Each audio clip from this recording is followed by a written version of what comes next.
Florence, de me donner l'occasion d'évoquer ici avec vous 3 décennies de compagnonnage avec Françoise, puisque nous nous sommes rencontrés en 1900, un peu avant 1995. Alors, je vais simplement, plutôt que d'avoir un propos complètement structuré, je vais quand même essayer de coller au titre de cette table ronde, tout en restant dans une évocation factuelle de ce compagnonnage. Donc ma rencontre avec Françoise Rudetzky remonte à 1995. Xavier Emmanuelli venait d'être nommé secrétaire d'État chargé de l'action humanitaire d'urgence du gouvernement Juppé. Il nous avait demandé à Gérard Lopez, dont je salue ici la mémoire, et moi-même et d'autres, de réfléchir à la création d'une cellule d'intervention d'urgence auprès des victimes. C'est dans ce contexte que je suis allé à la demande de Xavier Emmanuelli en Israël pour recueillir l'expérience israélienne de gens qui avaient malheureusement été confrontés depuis très longtemps à ces problèmes-là. Et donc là-bas, j'ai rencontré des tas de gens, beaucoup de psychiatres, beaucoup de psychologues, beaucoup de militaires. Et au bout d'un mois, il y a un gars qui était un psychiatre militaire, un général, qui m'a dit « Mais enfin, pourquoi tu parles tout le temps de psychologue et de psychiatre ?»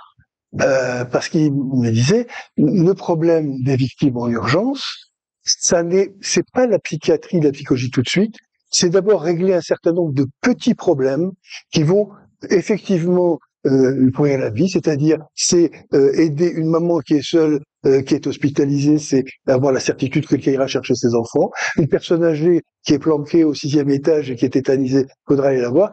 Et donc c'est à partir de ce moment-là qu'il m'expliquait qu'en effet, les psychologues, la psychiatrie, c'est très bien, mais qu'il fallait que ce soit plutôt dans un cadre, comme vous le disiez tout à l'heure, un cadre plus, j'ai envie de dire un petit peu comme vous l'avez évoqué ce matin en Norvège, un cadre municipal avec l'intervention de travailleurs sociaux, de bénévoles, de gens qui sont prêts à faire un petit quelque chose. Et en rentrant à Paris, il y a eu cet attentat, malheureusement, de 1995.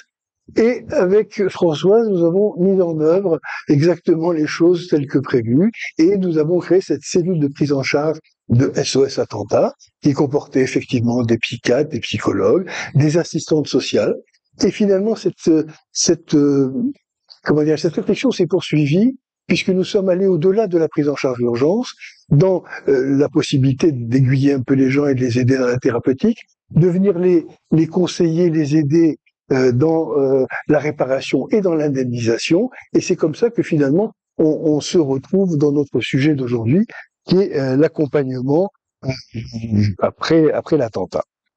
Donc, Françoise avait expérimenté d'abord dans sa chaire le parcours victimaire, puis avait lutté pour tenter de simplifier et améliorer le parcours indemnitaire qui n'existait, mais pas comme il est là aujourd'hui. Et je veux dire aujourd'hui mon plein accord, mais vraiment mon plein accord, c'est après plusieurs décennies d'exercice de l'expertise médico-légale que je dis en effet, j'affirme qu'en France, nous avons, je pense, le meilleur système d'indemnisation et de prise en charge des victimes, car on peut remonter à très loin, mais déjà en 1985, avec la loi Badinter, eh bien, il n'y a pas de victime qui soit sur le bord du chemin, et dans chaque situation, nous sommes amenés à apporter une solution. Et c'est vrai, c'est un parcours complexe, c'est ce maquis indemnitaire, mais il faut avoir c'est pas quand même si souvent qu'on est les meilleurs. Alors, je le dis et je le répète, je suis tout à fait d'accord pour en avoir été un utilisateur, un expert judiciaire.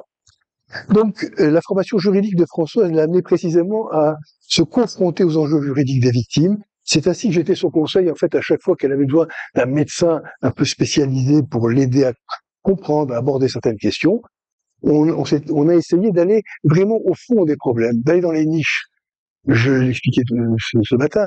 La mission juridique des experts à l'époque, c'était quelque chose qui était en théorie parfait, mais en fait, il y avait une espèce d'effervescence de définition juridique des chefs de préjudice qui faisait que ça faisait le lit de toutes les interprétations, on va dire partisanes, parce que l'expertise médicale, en France, elle est contradictoire, elle est donc source de conflit. Donc chacun met derrière ses chefs de préjudice, eh bien, un petit peu ce qui l'arrange. Et donc, avec Françoise, on a commencé à réfléchir à ces chefs de préjudice pour essayer de les paramétrer, de les définir de façon la plus consensuelle possible. Et c'est des travaux qui vont ensuite se prolonger avec la fameuse mission d'Attila.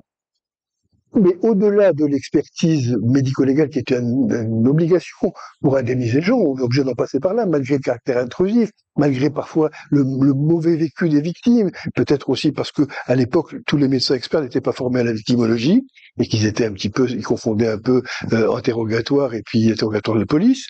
Mais disons qu'on a essayé de réduire cette charge mentale de l'expertise. Et c'est comme ça que Françoise a proposé la mission commune.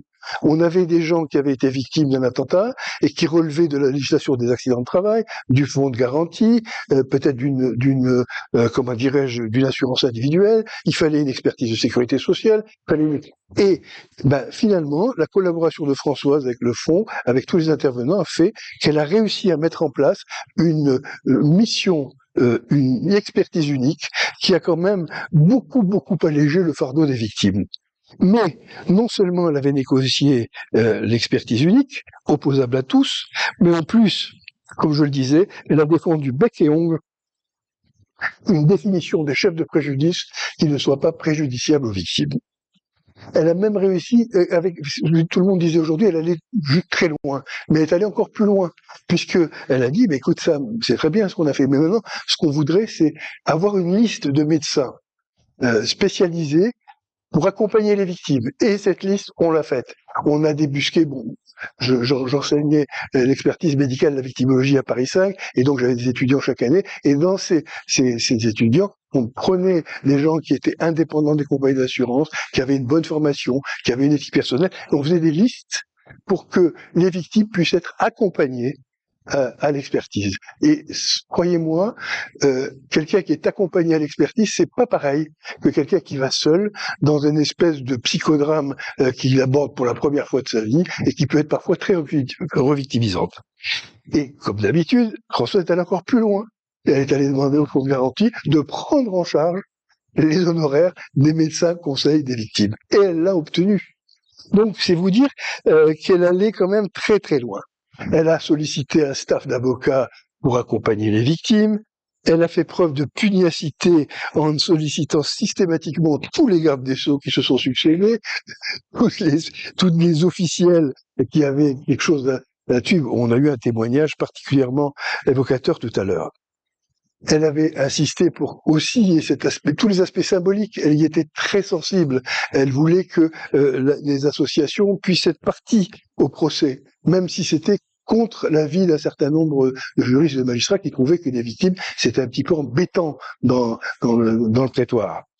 Elle suivait les dossiers d'expertise, comment dirais-je, personnellement, et moi aussi j'avais des coups de fil le vendredi en général, en me disant ça me rappelle-moi, effectivement, soit ce soir, soit demain, soit dimanche, parce que j'ai là une expertise que je veux te soumettre.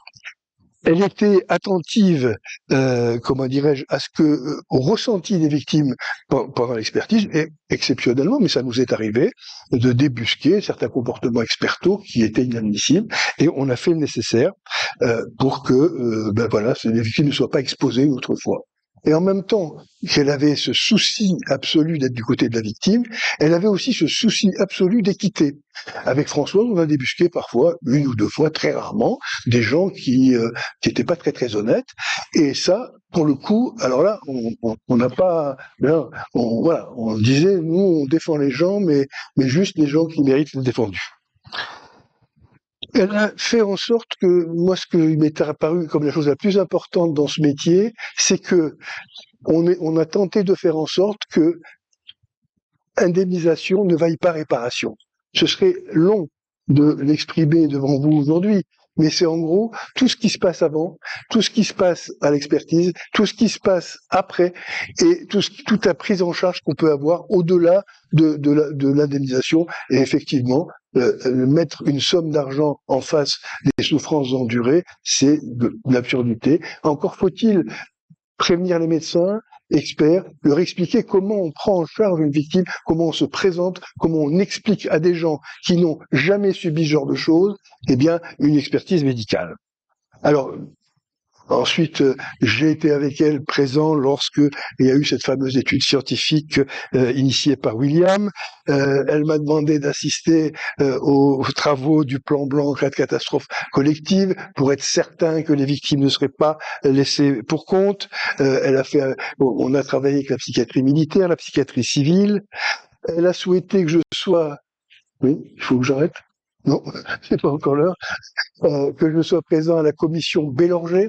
C'est une commission pour l'assurabilité des personnes handicapées et des victimes. Donc, si vous voulez, on pourrait multiplier les exemples. Moi également, j'ai un petit peu profité de la situation pour demander à Françoise d'être à mes côtés dans les diplômes de victimologie, dans les colloques de médecins experts, etc. Elle avait toujours un témoignage absolument extraordinaire parce qu'efficace. Donc en réalité, on peut dire que François s'est saisi de tous les outils juridiques, pour certains qu'elle a fait émerger elle-même, pour accompagner, faire entendre la voix, améliorer l'indemnisation des victimes et surtout leur permettre de retrouver une place citoyenne dans la société, sans stigmatisation ou victimisation excessive. Pour tout cela, qu'elle soit remerciée, qu'elle le soit aussi pour la sincérité et la constance de son amitié, manifestée en toutes circonstances. J'en ai été le témoin et le bénéficiaire privilégié. Je vous remercie.